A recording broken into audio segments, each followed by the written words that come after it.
बेटे उमेश, तुमने जो सुना वो ठीक सुना। हम में से कोई भी व्यक्ति तुम्हारे पिता के दर पे नहीं आएगा बस। लेकिन क्यों? आखिर कोई वजह भी तो होगी। वो हमसे तो पूछो, बस हम नहीं आएंगे, ये बात पक्की है। मुझे विश्वास नहीं हो रहा। आप लोग कैसे कर सकते हैं ऐसा? बिना पंडितों के देवी कैसे बनेगी?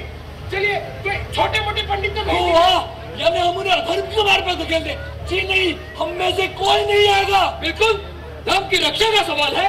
समाज में ब्राह्मण का स्थान सर्वोच्च है, कोई इसके स्थान को नकारे, विशेष कर एक ब्राह्मण, वो भी जानबूझकर। इसे कैसे सहन किया जा सकता है? लेकिन मैं भी तो एक ब्राह्मण हूँ, मेरे साथ ऐसा अन्याय क्यों कर रहे हैं आप? अन्याय तुम्हारे पिता ने किया था, घोर अन्याय। ईश्वर बहुत विराट हृदय और क्षमाशील है। नारायण पापी भी यदि अंतिम क्षणों में नारायण का नाम ले ले तो सीधे बैकुंठ जाता है। लेकिन तुम्हारा पिता इसका ठीक उल्टा था, अंतिम दिनों में उसकी बुद्धि भ्रष्ट हो गई थी। ठीक कारण श्याम जी आपने सत्य वचन। इसी कारण भगवान ने हमें प्रेरित किया है कि धर्म की रक्षा हेतु हम कुछ उद्यम करें।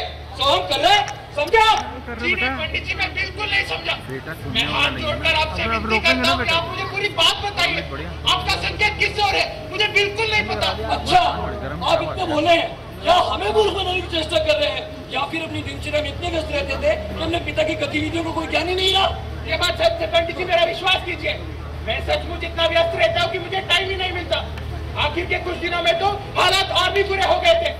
अगर मैं जल्दी घर पहुँच भी जाता हूँ तो बाबूजी घर में नहीं रहते थे। आपको तो पता है ना, उनकी मृत्यु भी घर में नहीं हुई थी। पता है, ये भगवान का ही तो दंड है।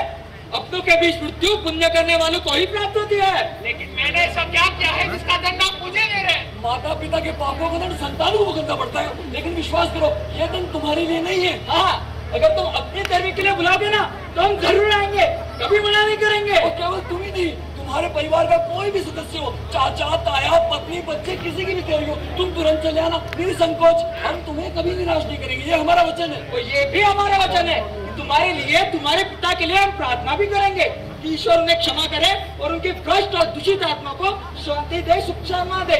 लेकिन इस समय समाज और बिरादरी के सामने हम कोई अनुचित उदाहरण प्रस्तुत नहीं कर सकते। बहुत परेशानी में डाल दिया आप लोगों ने मुझे। चलिए वो कारण तो बताइए जिसकी वजह से आप मेरे बाबूजी से इतना रुष्ट हो गए हैं और उनका बहिष्कार कर रहे हैं। हमसे धर्म की चर्चा क्यों करवाते हो उमेश? दुनिया से पूछ लो, उनके दफ्तर में जाके उनके सहयोगी से पूछ लो, तुम्हें कारण पता चल जाएगा।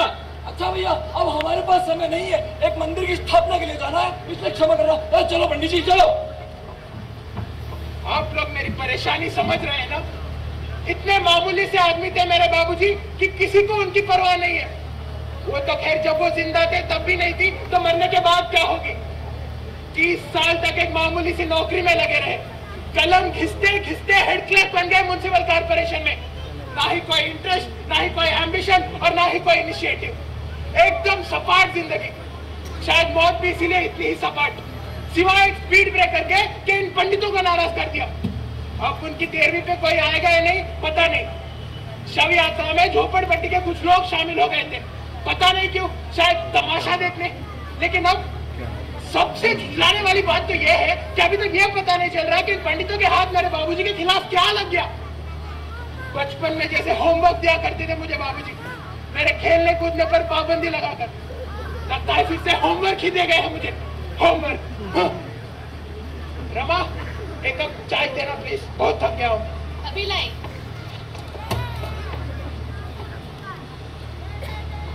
ये मेरे बाबूजी के मेडिकल कार्ड की फोटो का एनलार्जमेंट है। लाइट थोड़ी बड़ा हुआ है। मैं ये तस्वीर देखता हूँ तो याद भी नहीं पड़ता कि बाबूजी ऐसा कब लगने लगे थे। उनके पुत्र होने के नाते उनके मृत शरीर को मैंने ही दाग दिया था, लेकिन मुझे याद भी नहीं कि उस समय मैंने उनका चेहरा भी देखा हो। मुझे तो सिर्फ पुराने वाले 2-3 चेहरे याद है बाबूजी के। बचपन में मेरी माँ गुजर गई थी तब का, और जब मैं स्ट्रेचर पर लेटा हुआ था मेरे अपेंडिसाइटिस के ऑपरेशन के वक्त, और बाबूजी पीछे से स्ट्रेचर धकेल रहे थे। और हाँ, जब मैं पहली बार हॉस्टल के लिए निकला था और बाबूजी दूर खड़े हुए मुझे टाटा कर रहे थे, बार बार घड़ी भी देख रहे थे, वो ऑफिस जो जाना था उन्हें। हो गया सारा इंतजाम? वाकई चाय की बहुत जरूरत थी मुझे, अच्छी बनी है। ओह सॉरी, तुम कुछ कह रही थी? मैं कह रही थी सारा इंतजाम हो गया ना तेरहवीं का? नहीं, राधे श्याम जी और गोस्वामी जी नहीं आ रहे। मगर क्यों? पता नहीं, बस नहीं आ रहे। तो ठीक है, छोटे मोटे ब्राह्मणों को ही बुला लो, हमारा काम तो उन्हीं से चल जाएगा। हाँ, लेकिन प्रॉब्लम ये है कि उन्होंने इस बात के लिए भी मना कर दिया है। लेकिन क्यों? पता नहीं, बाबूजी की किसी बात से नाराज हो गए होंगे। Very surprising. हम लोग तो इतनी ऊंची गोद वाले हैं, लेकिन अब क्या होगा? बिना पंडितों को जमात तेरवी कैसे बनेगी? कल जाऊंगा बाबूजी के दफ्तर, देखते हैं शायद वही कोई पंडित मिल जाए, उन्हीं से रिक्वेस्ट करूंगा।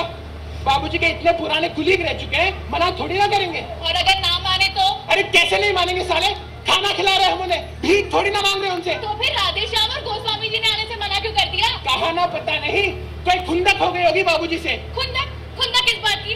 रोज इतने चक्कर लगाया करते थे तुम्हारे बाबूजी के, ये अचानक क्या हो गया? मुझे क्या पता क्या हो गया, बाबूजी कुछ बताते थे हमको, कुछ बात शेयर भी करते थे हमारे साथ। अब छोटी छोटी बातें कोई क्या शेयर करे? तो बड़ी बड़ी बातें क्या होती थी उनकी जिंदगी में? Inflation, recession, global warming, ecological imbalance. और अगर कोई बड़ी बड़ी बात हो भी जाती ना मैडम, तो हमारे पास थोड़ी ना आते, सीधे यूनाइटेड नेशंस पहुंच जाते वो। इतनी चिड़चिड़े क्यों हो रहे हो? तुम बात ही ऐसी कर रही हो ना, छोटी छोटी बातें, मामूली जिंदगी में बड़ी बड़ी बातें नहीं हुआ करती। सिवाय मौत के। ना, मौत भी कोई बड़ी या एक्स्ट्राऑर्डिनरी बात नहीं है।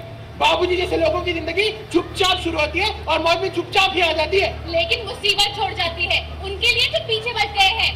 तुम्हारे बाबूजी की मौत हमारे लिए एक्स्ट्राऑर्डिनरी हुई या नहीं? खाना खिला रहे हैं और कोई आने को तैयार नहीं, ये कोई ऑर्डिनरी बात है? दुनिया क्या सोचेगी? तुम्हारे बाबूजी अछूते या आतंकवादी? और शट अप, क्या उल्टी सीधी बात कर रही हो तुम? तो फिर तुम ही सीधे सीधे जवाब दे दो। पंडित जी नहीं आएंगे तो तेरवी कैसे बनेगी? आस पड़ोस के लोग क्या सोचेंगे? उनकी चिंता तुम मत करो, बोल देंगे पंडितों की हड़ताल चल रही है, खाना पीना सब बंद कर रखा है उन्होंने। हड़तालें तो वैसे भी होती रहती है, लोग भी मान जाएंगे। और अगर कुछ ज्यादा हो गया ना तो हम खुद ही बैठ जाएंगे खाना खाने, हम भी तो ब्राह्मण हैं। बोल देंगे बाबूजी की आखिरी इच्छा थी, हम तो उसका पालन कर रहे हैं बस। मुझे लग रहा है कहीं तुम पागल ना हो जाओ। हाँ, आधा तो हो ही गया हूँ, बाकी आधे का कल दफ्तर जाऊंगा तब पता चलेगा। सचमुच रमा, समझ में नहीं आ रहा आखिर ये चक्कर क्या है। जाते जाते ऐसा क्या कर गए बाबूजी जिसकी सजा हमें भुगतनी पड़ रही है। कल दफ्तर जाऊंगा, शायद वहीं से कुछ पता चले।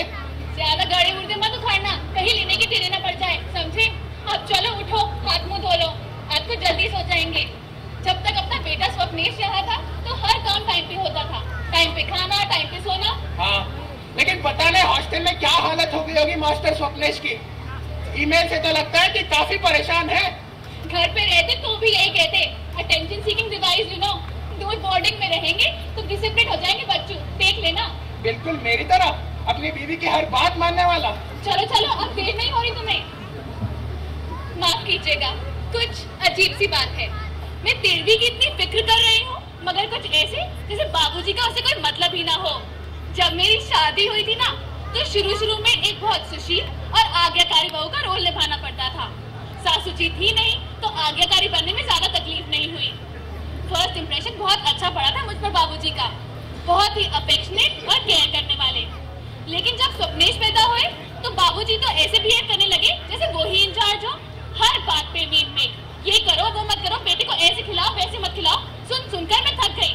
अपनी बीवी के गुजरने के बाद उन्होंने उमेश को बचपन में क्या पाल लिया, वो तो अपने आप को माँ, दाई, आया सब समझने लगे। फिर मैंने भी बच्चे को संभालने के लिए एक आया रख ली, जो उनकी भी बॉस निकली।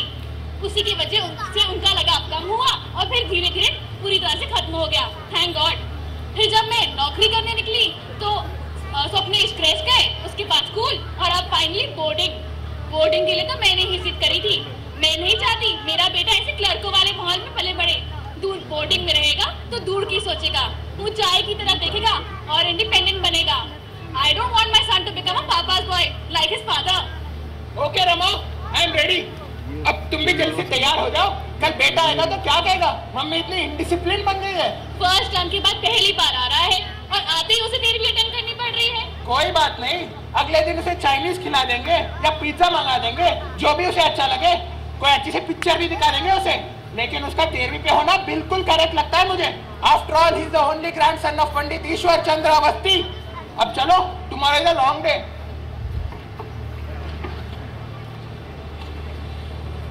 चाय लेके आना हो, चाय लेके जरा बताओ भाई। अरे क्या बना हुआ है? अरे आजकल ठंड बहुत पड़ रही है यार। जी जी, कुमार साहब की बेटी भागने लगता है।